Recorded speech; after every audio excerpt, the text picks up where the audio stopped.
selling right now when the market's down, it's not down that much, but when the market's down is not the right thing. You're absolutely correct. So if you can handle the risk, if you can handle the heat in the kitchen, carry on. Hey everyone, welcome to another episode of Perfectly Mentored. I'm your host, Jason Portnoy. On this episode, we welcome back Chris Naugle. He's a professional snowboarder who turned money mogul and dedicated his life to being America's #1 money mentor. In his career, he's built over 19 companies and his business being featured in Forbes, ABC House Hunters, and his very own HGTV show, which had a pilot in 2018. He is currently the founder of the Money School, the Money Mentor, and the Money Multiplier. I'm telling you, at the time of filming this, everyone's portfolio is down. If you're an investor, you're going to want to pay attention to this. If you're hungry and you want to make more money, you're going to want to pay attention to this episode. Check it out. Chris, welcome back. Hey, thanks for having me back, man. Look, I think it's a timely conversation that we're going to have right now, because as we're shooting this, right, it's end of May, 2022. Everyone's panicking, blood in the water going on. And I think you're the best person to talk about this. And that's why I want you to come back on, because you just have a really cool way of thinking about things and how to invest, but not lose your shirt and kind of protect yourself. So blood in the water, markets are going down. Every crypto, investor is panicking. Everything's bad, right? Everything's red. No matter what app you open, it's red, except for my life insurance policy. That's a good point. Except for that boring asset. I kind of just lobbed you a softball, like a beach ball over the plate there. But what's your take on what's going on? I know you're big in investing, and I know you're not just the life insurance guy. You invest in other things as well, like real estate, and I know you play the market. I know you do certain things. What's your take on what's going on? Yeah, it's interesting, and I do. I've got 20 years of history in Wall Street and economics and everything else, and I'll tell you, it's. I don't want to say this the wrong way, but it's business as usual when it comes to the Fed. Really, you just have to look at the patterns. You have to understand history to know where we're going. And, now I'm not going to say it's too late, because it's definitely not. We haven't even seen the first leg, but looking at the last week, we probably have begun down the first leg, which by most economists, they're going to say that you're going to see a fall from the highs of 60 to 80% the first leg. And then we might have a small pop. And then after that, but I think the important thing to talk about is really why. A lot of people are like, well, why is this happening? Because we've had the longest bull run history ever. Like, it's never gone longer than this. And it's primarily because the Fed, which is not connected to the government, but the Fed and the US government have found a way to kick the can almost indefinitely through modern monetary theory. It's an economic theory that they're just going to print money. You've seen it start. Well, you could go back to the dot-com crash in the early 2000s, but really it was prevalent in 2008, much needed, but prevalent. And then very abused, in my opinion, during the pandemic, to the tune where they printed $5.1 trillion. And they continue to print money now for aiding the Ukraine-Russia war. But basically they've got, the Fed has a product. And I want everybody that's listening to this to imagine that you had a product in your business. And imagine if you could create an infinite amount of that product, and that every single person in the world wanted and or needed your product. Like, wouldn't that be awesome? Well, that product actually exists for the Federal Reserve. It's called the US dollar. US dollar is the reserve currency. It's what oil right now is traded in. And they have the unlimited ability to control the monetary supply of that product, the dollar. And they do that. And when they print $5.1 trillion, all that everybody needs to know is look back in history a few years and you see what happens. Stock prices bubble, real estate prices go nuts, demand spurs out of control. And it's all an illusion because it's not real. And then, just like the past, the Fed then creates another problem. Every action has a reaction, and the reaction is a thing called inflation. 8.3% is where we're at right now. So that means if you got money sitting in a bank account paying you zero, you are losing 8.3%. That's a real problem for people. And a lot of people don't understand inflation because they think it's just everything goes up in cost. It is not. Inflation is a hidden tax. Inflation is the fact that your dollar that you had just lost value because they printed new money to the tune of about 40%. So 2 years ago, before they printed the money, your dollar bought 40% more than it buys today in a roundabout way. So that's inflation. But then the Fed comes out and tries to get us all to believe that they're going to fix this problem. They're going to solve the problem of inflation. And how are they going to do that? Well, Fed action. First off, we heard that they're going to start raising interest rates, which they did. Second round right now was, 0.5%. First one is 0.25%. They're going to do that a total of 7 times this year. That's going to cripple real estate by the end of the year because it's going to be very expensive to buy these very overpriced housing or houses that are being built or being sold. So that's the first thing. And everything else that you want to finance, your cars, your boats, your helicopters, your planes, whatever it is you're buying that you're borrowing from the bank, just got more expensive and will continue to. First, that we'll call that act number 1 of the Fed in the trifecta. That's not the one that's going to really tank the economy. If we look at history, raising interest rates doesn't always result in a recession or, a market failure, but the next one sure does. So step number 2, the Fed came out and started talking end of last year about unwinding the balance sheet. People don't really understand this. That's why they talk about it in big words. They're going to unwind the balance sheet. So when they print money, okay, they exchange that money that they print to the US government and many other countries in exchange for debt called the US Treasuries. And the Fed on their balance sheet today, and I don't even know if this is correct right now, has about $8.9 trillion of US Treasuries and mortgage-backed securities on their balance sheet, of which they have announced that they are going to begin unwinding or maturing and selling off those bonds. And that to the tune of about 95 billion, I think is last. I think they're going to start with 47 billion and then escalate to 95 billion. So let's just glance into the future of what that looks like. They printed 5.1 trillion. In the next 12 months, they plan to expire or sell 1 trillion of that 5.1 trillion in the open market, which means just like the movie Spaceballs, you guys all remember that awesome movie where Helmet and his bad guys in their big ship roll up to this planet, which we all know was Earth, but they didn't call it Earth. And then their ship turns into a maid with a vacuum cleaner. The Earth opens up and the vacuum cleaner gets placed on and sucks all the air out. Just get that visual. That is exactly what the Fed is doing to the capital markets, to Wall Street, I guess is the easiest way to say. They are going to suck that money out that they just put in a time when the economy is very fragile. But their reasoning is we got to slow down inflation. We got to slow down demand. Oh, you bet your butt that's going to slow it down. Matter of fact, the Fed has done this before in the past, never to the tune of 95 billion. But every time except for one, the Fed has created a massive recession by doing this action. But on top of that, you got interest rates only going up 7 times. And then on top of that, trifecta number 3 is they stopped injecting new money into the markets. And they did that back in March when they stopped buying new bonds. So if we just look at history and we look at what has happened every time the Fed has done these, first off, they've never done it to this magnitude, but every other time except for one, it's resulted in a severe recession. So now we paint a picture of where are we going to be next year? Where are we going to be the year after? I'll tell you, somewhere you don't want to be. So the first and foremost thing I can give, and I've been saying this story to tens, if not hundreds of thousands of people in the last year, get your house in order, prepare, and get ready. Because first off, this is either going to be one of the worst possible things that can ever happen for your financial future, or for Jason, myself, and many others that are on the right side, this is going to be the biggest, most significant opportunity of your life. The opportunity that literally can set you, your family, your future generations up for the rest of as far into the future you want to go. That's the magnitude of what's coming.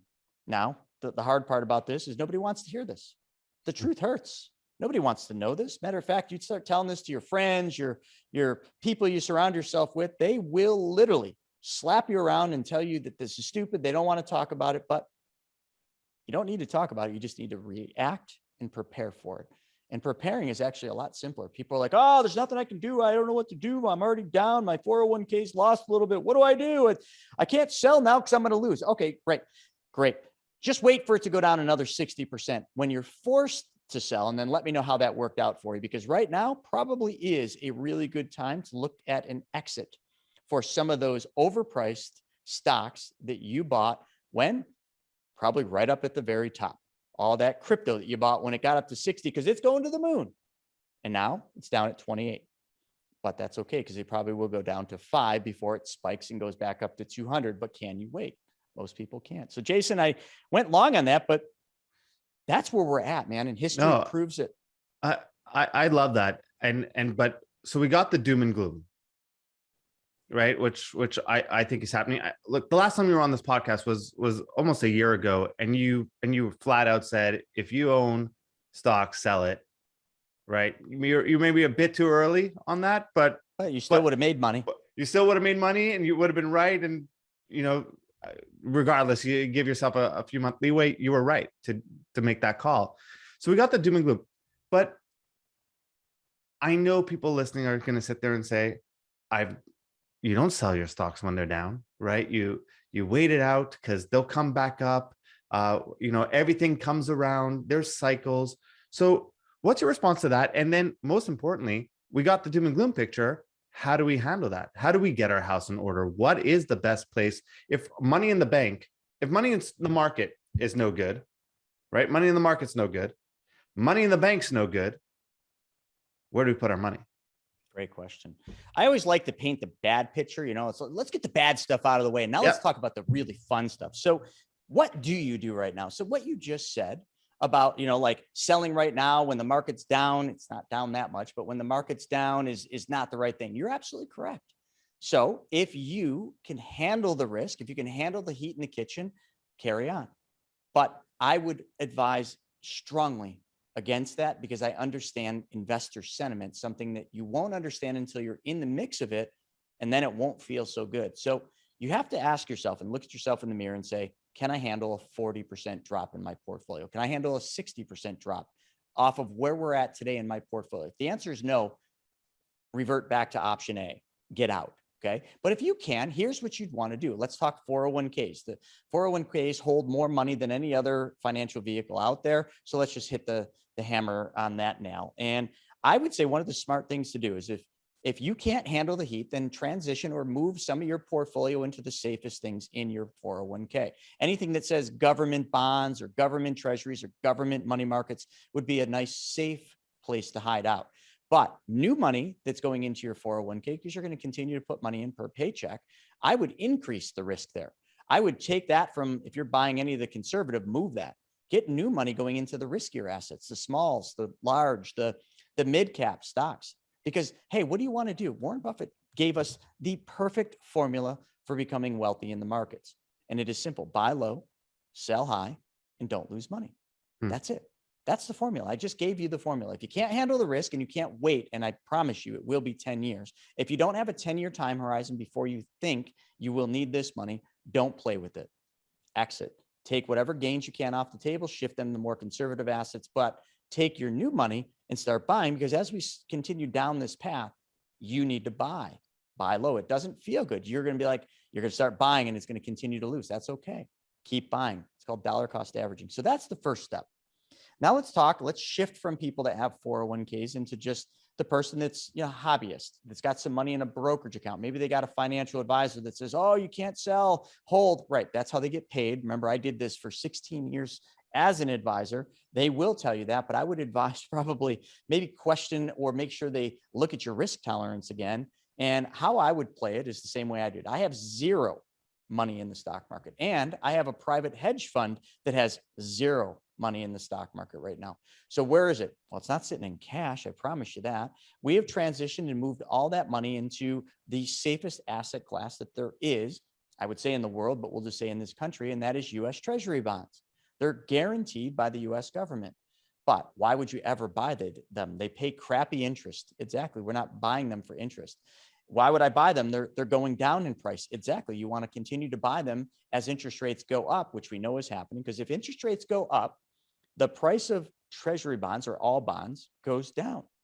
Warren Buffett, again, revert back to Warren's statement, buy low. Okay. That's what you're going to do. You're going to buy them low. And then what happens is when this whole thing lets loose, when the Fed succeeds in tanking the whole markets and the economy, what will they do? More printing, more monetary stimulus, more cheap money. How do they make cheap money? What they do in the pandemic, the first action the Fed will always take is there's a lever. It's called interest rates. They will drop interest rates down. They're going to raise them 7 times so that they then can pull the lever and bring them back down to close to zero. When they do that event, when interest rates go from wherever they are after raising them 7 times, let's call it a little over 2%, back down to close to zero. Those stupid, boring bonds that your advisor said are a stupid thing to buy will have an immediate inverse reaction to interest rates going down, and your guaranteed treasury bonds will skyrocket in price. So remember, when interest rates go up, price goes down, but when interest rates go down, price goes up to the tune of, by my math, the ones we're buying, which are 20 plus year US treasury bonds, we should see about a 40% bump in the price of our bonds. So when everybody else is losing and everybody else's portfolios are tanking, can you imagine if you went to your friends and you said, well, it sucks, it's hard times, but I just made 40%. They would look at you with crossed eyes thinking that you are lying. And then you show them your statement right here. Treasury bonds, boring, terrible, terrible investment, my advisor said. But look at, they just went up. Yeah, I made 30 or 40% already. And then what you're going to do, go back to Warren Buffett, sell high. That's the part that people struggle with, Jason. It's easy, they get the buy low thing, so they try to buy low, but it feels good to buy high because that's when everybody else is buying and they follow the masses. Oh, everybody else is buying, great, I'm going to buy. FOMO. But when everything is high and you've got all these profits, everything's green on your portfolio, why is it so difficult to hit the sell button? Agreed. Exactly. But doesn't it feel good to make money? Isn't that the goal, Jason? Everybody wants to make money. I got criticized heavily during the pandemic, and I went openly and I announced that I bought a bunch of stocks, Tesla, Southwest Airlines, a whole bunch of them when it was at its low. I didn't get the bottom, but I got close. And then it came back and I sold my Tesla. I sold everything and I made really great profits. But everybody said, well, that was so stupid. You should have held that. Look where it's at today. And I simply said to them, you say, I trade with rules. I have a set goal that I want. I exceeded that goal in all those stocks I sold. I made money. I've never met a person in my life that's upset when they make money, not one. But yet everybody around you will tell you that that was stupid because you made money. No. They say that you're stupid because they didn't do what you did. And because they think you should have been greedier and tried to make more money. And when you seek unrealistic returns, says the laws of wealth, there's 6 laws of wealth. And I'll talk about just the 4th. The 4th law of wealth says, if you seek unrealistic returns, your money will flee you. So remember, you said a lot of people are saying, well, I can't sell now, I'm down, right? Because you were seeking unrealistic returns and now your money's fleeing you. So draw the line in the sand. Where do you want to be? So that's what you do. And I like it because I know your next play is once you have those treasury bonds, right? And once that's sitting there and you make your 40%, well, the inverse reaction is now the market's going to take the turn. And now you start buying out assets at a low cost, right? So sure. It's like Warren Buffett said, when it's raining outside, you don't want to go out with a thimble, you want to go out with a bathtub, right? So, but here's the thing. Everyone tries to time the market and most people fail at it. Everybody fails at that. I want to be clear. So fair. I was giving you a chance to say that you're better than everyone else, but no way. I'm just giving you a chance to like puff out your chest a little bit. So if someone does have stocks right now, right, and they're sitting there saying, okay, I sell, I may take a hit on a couple, I lost around like 20%. I may be down in a couple of things. You're saying, wait, we saw the lever that you said. That's when you sell your treasury bonds, right? The lever is when interest rates go back down. When the first cut, you start selling your treasury bonds, right? What's the lever for you in terms of now it's time to enter back into the market? Oh, now that's a tricky one. So just like with selling the treasury bonds, let me just hit that because a lot of people would be like, okay, so I buy treasury bonds now as they go down. Okay, you'll never get the bottom, so don't try. Okay, it's just do they put all their money in the treasury bonds right now, or they slowly start buying every time there's a interest rate hike, they buy more. It's going to depend on the person. Each person has money that comes in a different way. I would say if you don't need to put it all in all at once, then dollar cost average on the way down. We know that the Fed's raising rates this year alone. So over the course of the remaining months left in 2022, just take chunks and buy every single month. That would be the smart play. But then you have to look at the next play, and that is, where do you get out? Well, when everybody around you is complaining and crying, and you see it in the news every day, it's a bloodbath. People are losing their retirements, and people are coming on, oh, I was going to retire this year and now I got to work another 5 years or more. When you start seeing that, all I want you to do is just look at your statement, because you don't really need to look at treasury bonds. They do what they do. You look at it, and when it's up and you have whatever gain, it doesn't matter what your gain is, sell. Doesn't matter. Making money's making money's making money. So just pick an exit. What do you want to make? 10, 20, 30%? When you look at your statement and it just feels good because there's green again and you're so used to seeing red, sell them. Great. Now you got money in cash. Then the next question you asked is, okay, now when do we buy back in? This is tricky. I don't know. I think a lot of people right now think that there's blood in the streets. I truly think that a lot of people right now think there's a buying opportunity. You know who there's a buying opportunity for? Professional investors. People that understand support and resistance levels. They're buying now because it is a buying opportunity in the short run, but it's a risky buying opportunity. And I wouldn't tell anyone right now is a buying opportunity. You talk about blood in the streets. You know what that is? Take a pin, prick your finger, and wipe it on the ground. That's the blood in the streets right now. There's still way more greed than there is fear. We haven't even seen fear yet. Look at the volatility index. It's not even a thing yet. It's like, oh, what's the internet? This is going way back. It's like, what's the internet? Oh, it's this thing that's going to change the world. Oh yeah, right. That's where we're at with the markets in the blood. It's not time to buy, but you're never going to know exactly where the bottom is. So the best way, when the media talks about the carnage, when the media shows red, when the media is all over it, well, start buying. Pick some stocks that you know, like, and understand. Pick some investments that you absolutely know, like, and understand. This is the third law of wealth, called protect your wealth, and start buying into investments that you have a knowledge of, that you understand the industry, and that you like. Why would you buy something you don't like? To make money? No, you're probably losing it because you don't understand it. So just start slowly buying positions in it. That's what people like Warren Buffett do. They don't just buy one position. They slowly buy positions as it goes down, because you can't get the bottom. Not Ray Dalio, not Warren Buffett, not Chris Naugle. None of us will ever find the bottom or the top. You cannot time the market. It is impossible. And that's been proven way too many times. So just dollar cost average in. So you think we're going way worse than it is right now? 100%. You haven't even seen the beginning. You haven't even seen the first leg of the fall. This is nothing. This is merely the commercial that starts. This is the first commercial when you sit down in a theater to watch the main presentation. We haven't even got through the other good commercials. I guess my next question is, if someone has, wants to take advantage of the opportunity, they have lines of credit available to them, things like that, that maybe some other people aren't have. What's your advice for people who have, potential to go out and they have money right now available to them? Interest rates are kind of going up on them, but they have availability to invest. All right. So I can really speak only from how I invest. So I just want to be transparent. I'm not making suggestions, recommendations. I'm just telling you what I do through all the years of how I've figured this out. I think the smartest thing, if you have available credit to you, is you need to make that money go to work. And I love talking about home equity lines of credit, because everybody has a house, or everybody that has a house, guess what? Your house is worth more now than it has ever been, and probably more now than it will be next year, the next 5 years, maybe even the next 10 years. It's at a peak. So you have all this equity. So what are you going to do with it? Well, the thing not to do is don't leave it sitting in your rafters, and don't leave it sitting on your couch while it watches your TV and you're out working. Let's make that money go to work. So now we need to practice some banking. We need to understand how banks operate. Banks operate solely on a spread. They pay you 1, they lend it out at 5. They make a 4% spread. So now let's talk about your line of credit or your home equity line. Let's say it costs you 5, but you think it could go to 6. So that's your barometer, right? Let's just go to the 6. So in order for you to make an appropriate spread, you have to lend that out for more than 6.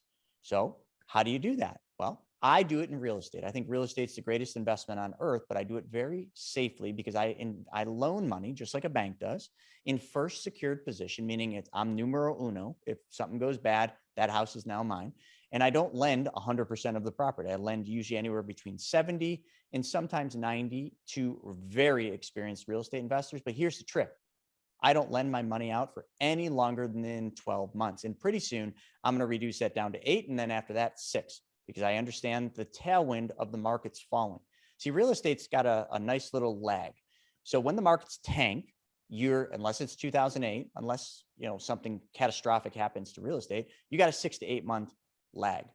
Okay. So now you know that if everything dumps out, you've got 6 to 8 months. So if I'm lending money on real estate, I'm pretty confident that that real estate's going to be okay if I'm only out 6 months. And I lend out at a really good rate. I charge 12%. And that rate's going to go up soon too as interest rates go up. So 12% minus a 6%, you're doing good. You're making a 6% spread. So you've protected yourself. You've got a secured asset that you can fall back on. Unlike the stock market, you can't just say, hey, Apple, I just lost 40% of the money I invested in you. You guys going to make me whole? Sell some of those iPhones, dump off some of those assets you got so I can get my money? No. But in real estate, when you're a lender in first position, you absolutely do have that. So that's what I do. And I do it through Private Money Club, which is just a community of lenders and borrowers. But that's, I think, the safest place. But the other thing, getting away from retirement accounts, talking about just money you got sitting in the bank. The one thing I will also say, and Jason, you mentioned this early on, I don't do what most of you do. I follow exactly what the Rockefellers did and the Rothschilds and the JP Morgans and all the greats, the Walt Disneys, the Ray Krocs. The sitting president in the United States today does this. I don't keep my money in banks. See, I learned how to create a banking system, and I keep my money in a vehicle that you all know, but I'll probably hate, called whole life insurance. But before you stop, you don't know what I'm talking about. I promise you. When I say whole life, you think it's that overpriced whole life insurance policy that your advisor or your agent's selling you that they're making a huge commission, and you are completely wrong. The way that I structure the contracts of these whole life policies is specially designed and engineered.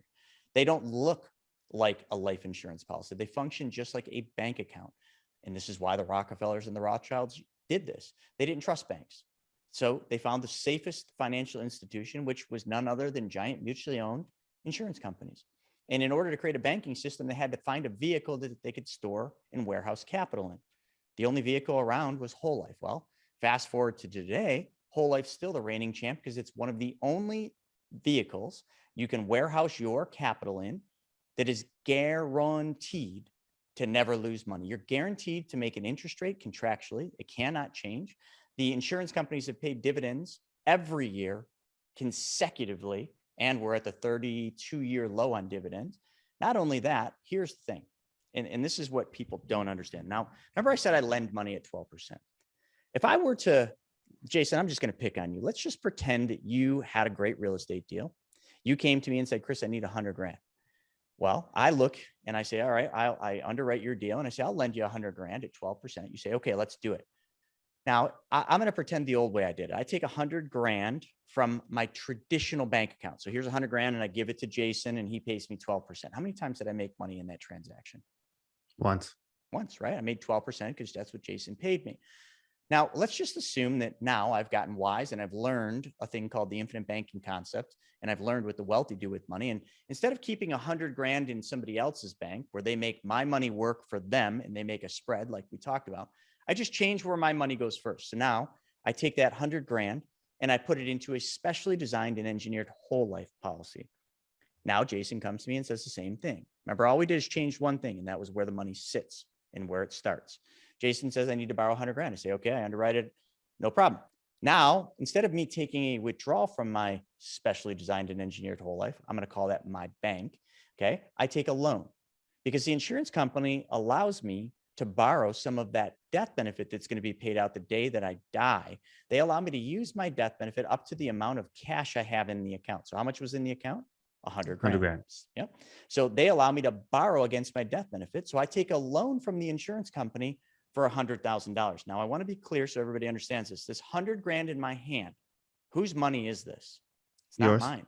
Well, it is, but it's not. It's future death benefit. It's the insurance company's money, really, at this point. So they give me $100,000. So where is my $100,000? If this 100 I'm holding isn't mine, it's a loan from the insurance company. Where's my 100? Sitting Still in working. Yeah, it's still in that insurance policy, earning interest and dividends. And how much do my policies make today, May 2022? 6%. So I'm making 6. So the 100 in my hand, I said it was a loan. Now people don't like loans. They're like, oh, loan's bad, loan's bad. Well, what if I told you the loan the insurance company gave me never needed to be paid back? Would that be bad? Then your answer would be, well, I don't know, maybe. I never have to pay this $100,000 back because if I don't pay it back. The insurance company will never ask for it. Someday the insurance company knows I'm going to die. Sorry, I didn't mean to bring bad into this, but we all know we're going to die someday, right? They'll let you pay the 6% for the rest of your life until you die. Yeah, they will pay me 6% on my 100 grand for the rest of my life until the day I die. Okay. And the 100 grand I'm holding is a loan against my death benefit. So all they're going to do the day I die, they're going to make themselves whole. They're going to subtract 100 from the death benefit that was promised to my beneficiaries, and they're cool. So I got and there's no interest rate on that 100 there is, and that's where I'm going. So yeah. Of course they don't give you money for free. Insurance companies are profit companies, not nonprofit. So how much do they charge me? The interest rate today is 4%. So I pay 4% on this 100 grand, and how much am I making? 6. So what's my spread? 2. It's a gross spread of 2. Remember I told how banks do the same thing? Well, all I did is I copied exactly what a bank does every day. The only thing I changed is I decided to take back control of my money. And instead of giving the bank control of my money so they can make my money work for me, I learned how to create my own bank. And then I learned how to do exactly what the bank does every day. So now I give Jason this 100 grand. I'm making a 2% spread already. Jason pays me 12. How many times am I making money? Twice. Now, here's the last piece of this equation. Jason pays me 12%. Am I going to take the interest Jason pays me every single month? Am I going to give it to the traditional bank? Or have I wised up and started treating my money the same as I used to treat the bank's money and take the 12%? And instead of giving it to the traditional bank, I just take the 12% and I move it over into my bank. And in doing that, I'm paying my loan back to the insurance company, meaning my spread gets bigger every single month because I'm paying a 4% interest rate on a declining balance, and I'm earning 6% on a compounding balance. Folks, this is not difficult stuff. But yet you can always go back and revert to what Dave Ramsey, Susie Orman, and all the gurus say. Don't ever put your money in whole life. But hey, to each their own. I'll continue to make money twice, guaranteed, and all that 6% I make is all tax-free as well. This is how I do things today. I just changed where my money went first, and I learned how to be a bank. And are you locked in? So let's say you have that 100,000, right? So now that 100,000 sits in an insurance policy for the rest of your life, right? So I mean, actually, let's go back. You like home equity line of credit. You're talking about that for a second. Yeah. Would you ever take your home equity line of credit and then buy insurance with it? Okay. Typically, I would never suggest somebody does this because you're leveraging your house. And until you fully can demonstrate that you are going to be an honest banker, if you're borrowing money, putting it into the policy to then take it out and make it go to work, well, there's a lot you need to learn before putting your house at risk. I would. So Jason, the answer, I wouldn't think twice about it. But I've been doing this for a little while. I know how to do this. I know how to underwrite deals. I know how to protect my wealth. The average person, if they took their home equity line, put it into the policy, then did exactly what we just said, it's not a bad proposition. But what happens is people's minds, because they've been lied to their whole life to give up control, they tend to forget everything I just said, and they tend to get loose with that 12%, and they start just putting it in somebody else's bank. Or worst case, they go out and they spend it. Oh, I just need it this month. I won't do this again. Then all of a sudden the 12% isn't going to pay the loan, which is the home equity line. And now all of a sudden you've got yourself a problem because now you're paying interest on 2 loans instead of 1. I don't like doing that, but does it work? Oh, you bet your butt it works, because it's all just the spread. It's all you're ever working off of is a spread. And taking equity from a house to do that certainly would work. But I would just say, let's keep it simple. If you're new to this, you should watch my 90-minute video to learn how this actually works. But if you're new to this, just lend direct from the home equity line of credit and do that. But before you start lending, before you start investing, I always tell people, Jason, the fastest way to wealth is just take back the money you're giving away. So if you got a home equity line or you got one of these banking policies, where's the easiest money you can make? Debts. We all have gone through periods of time in our life where we've racked up credit cards. How much does your credit card charge you on an annual interest rate? I pay off my credit card in full, but if it didn't, it's around 18.9%, something like that. Yeah, 18.9. Some of you are at 26%. So can you imagine if you had a zero risk way to earn 18.9% on your money? Wouldn't that be awesome? Zero risk. Well, you have it. So take the money from your home equity line, pay off the credit card, take the exact amount you were paying monthly to the credit card, which was, if it was the minimum, was 18.9 or whatever your interest rate is, and then pay that same payment back to your home equity line of credit. So now then all you need to do is some simple math. 18.9 minus 6% for the home equity line. How much of a spread did you just make? Bingo. 12. Yeah. A big one. A big one. 12, 13. Risk free. That's where you start, folks. Don't start investing money, loaning money, buying real estate until you've cleaned up your balance sheet. Your balance sheet is never, you're never going to find wealth if you're giving all your money away every month. And then you take risk to then try to make more so that you can continue to keep spending and borrowing. That is backwards. You need to become the bank. You need to first take back the money you're giving away, whatever that is, your car payments. See, both of my cars, my wife's and mine, they're financed through my bank. And I make monthly payments back to my bank. So it doesn't matter what kind of car I drive, and I'm not going to flaunt cars. It's just not who I am, but we drive really nice cars with really big monthly payments. But it doesn't matter how much my monthly payment is, because the check that I write every month for that stupid depreciating car, guess where the check goes? My bank. So every month, whatever that car payment is in my bank that I can then redeploy immediately back out to go invest in something else. It's if you did what we teach and you started becoming your own bank and using this system that's been around for hundreds of years, every car you buy, you would find out very quickly that you will get all the money back for each and every single car you ever buy, drive, and own. And all you'd had to do is change one thing. It literally is that simple. You just treat your money the same way you treat the bank's money. I'll let you go with this one question. This is all great from the personal side, but for the entrepreneurs listening, this could completely be done within the confines of their business, right? Like they could have a whole life insurance that's written off to the business and have more benefits that way, and just have it through the business. And now they don't need to put their personal money into it, right? Is this one of the easiest ways for business to also grow if they have sitting on cash in the bank? Oh, goodness. Yeah. I mean, and don't take this from me, folks. Just Google it. Google the words COLI. It stands for COLI, company owned life insurance. You'll find that companies like Apple and Samsung and many others of the giant Fortune 100 and 500 companies do this. If you were to look at their balance sheet, they got cash in bank like everybody else, but underneath that, they got cash value life insurance. Usually it's CVLI is usually what it would show up as. Guess what that is? The exact darn thing I just told you. It's a whole life insurance policy that's owned by the corporation. And all they do is they take the money that's in reserves or saved in, war chest account, profit account, benefits account. They all have segregated accounts, and they put that money into the policy, and then they just redisperse it from the policy to do the things that the company does anyway.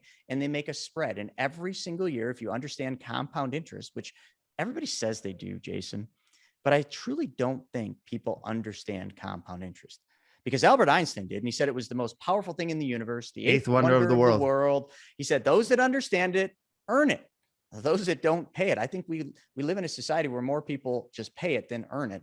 But if you understood compound interest, you'd understand that, remember that spread we were talking about, that 2% gross spread.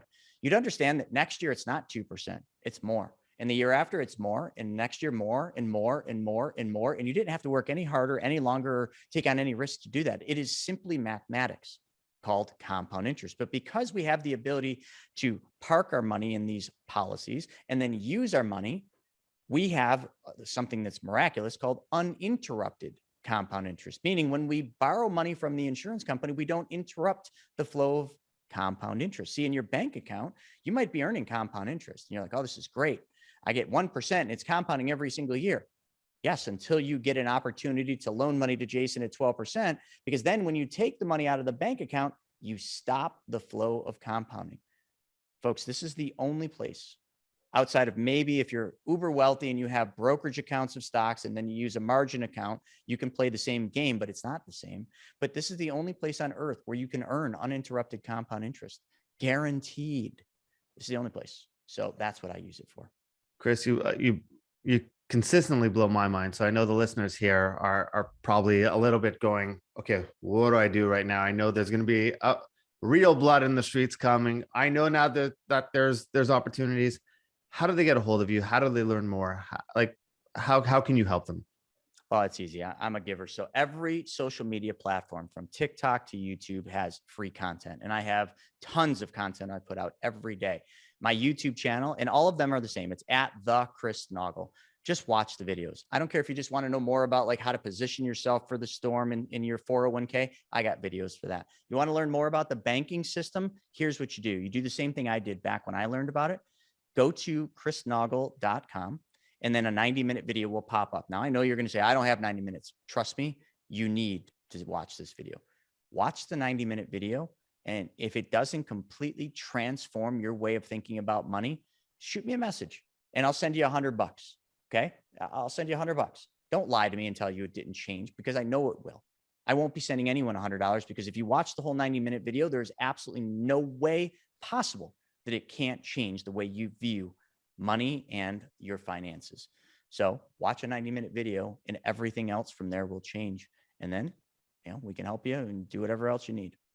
Love it. And I'm going to guarantee that for you, because I understand whole life insurance. You and I spoke even the first time that I'm invested in whole life insurance, but I actually read your book. Even though I think I know things, right? Even though I think I know things, I actually supported a friend, bought your book. And then I was like, all right, I bought it. I supported you. Okay, maybe I should actually read it. And I actually read it. And man, like, things I thought I knew became clearer. Things I didn't know were brought up. I think everyone should go get a copy of that book as well. I'm going to put the links to the Amazon for it on Amazon, because I think everyone should get it. And, the first 5 people that message me, saying that they listen and they want to learn more, I'll send them a free copy of it. So, Chris, thank you so much for your time. Really appreciate you. Thank you, Jason. I appreciate it as always. Hey, everyone. Thank you so much for watching this video. If you want, check out our most recent video over here. And this one is the one YouTube thinks you'll like. But if you really enjoyed watching, please do me a favor, like and subscribe over here. Thank you so much.